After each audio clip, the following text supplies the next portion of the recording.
பேச்சு தொடர்பாக பரம்பொருள் அறக்கட்டளை நிறுவனர் மகாவிஷ்ணு கைது செய்யப்பட்டிருக்கிறார். அது பற்றிய மேலும் விவரங்களை செய்தியாளர் சதீஷ் முருகன் விவரிக்க கேட்கலாம். வணக்கம் சதீஷ் முருகன், அவர் மீது என்னென்ன பிரிவுகளின் கீழ் வழக்கு பதிவானது செய்யப்பட்டிருக்கிறது?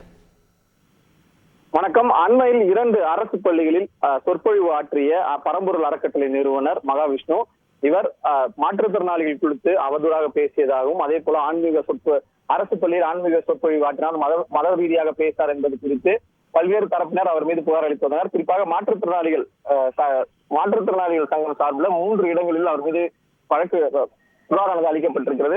சைதாப்பேட்டை காவல் நிலையம், அதே போல திருவெற்றியூர் காவல் நிலையம், டிஜிபி அலுவலகத்திலும் அவர் மீது புகாரானது அளிக்கப்பட்டிருக்கிறது. இந்த நிலையில இன்று அவர் ஆஸ்திரேலியாவில் இருந்து சென்னை திரும்புகிறார் என நேற்று தினம் ஒரு வீடியோ வெளியிட்டிருந்தார். அதன் அடிப்படையில விமான நிலையத்திலேயே அவரை விசாரணைக்காக அழைத்து செல்வதற்காக சைதாப்பேட்டை உதவி ஆணைய தலைமையிலான தனிப்படை போலீசார் அங்கு காத்திருந்தனர். அதே போல விமான நிலையத்திலிருந்து அவர் வரவழைக்கப்பட்டு முதற்கட்டமாக அவர் விமான நிலையத்தில் வைத்து விசாரிக்கப்பட்டதாக தகவல் வெளியாகியிருக்கின்றன.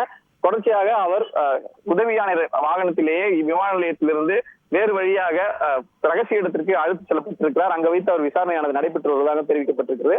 தற்பொழுது இந்த நிலையில புகார் தரப்பட்ட நிலையில அவர் கைது செய்யப்பட்டிருப்பதை சென்னை காவல்துறை உயரதிகாரிகள் உறுதி செய்திருக்கிறார்கள். என்னென்ன பிரிவுகள், எந்த காவல் நிலையத்தில் அளிக்கப்பட்ட புகாரின் அடிப்படையில் அவர் மீது வழக்கு பதிவு செய்யப்பட்டிருக்கிறது என்பது குறித்த விவரங்கள் பின்னர் அதிகாரப்பூர்வமாக காவல்துறை தரப்பில் தெரிவிக்கப்படும் எனவும் தெரிவித்திருக்கிறார்கள்.